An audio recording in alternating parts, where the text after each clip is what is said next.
Akashvani eight 90।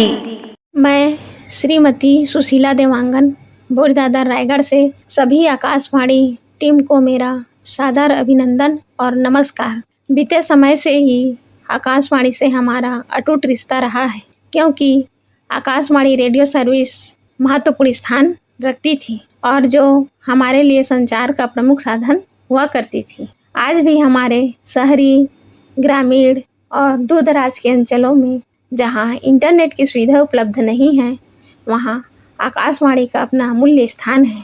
पहले के लोग पूरे परिवार के साथ बैठकर रेडियो सुना करते थे, तब की खुशी और ही हुआ करती थी। तब आकाशवाणी ही हमें आपस में एकजुट रखती थी। पर आज हम देखते हैं बदलते समय, परिवेश, माहौल और विभिन्न उपकरणों के कारण एकजुटता में हम कमी महसूस कर रहे हैं।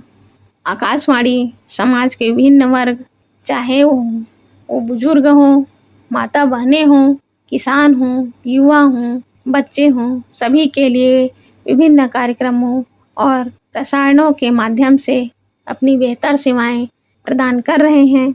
इसके लिए मैं आकाशवाणी व टीम के सभी सदस्यों को बहुत बहुत धन्यवाद देती हूँ, जो हमें आज भी जोड़े हुए हैं।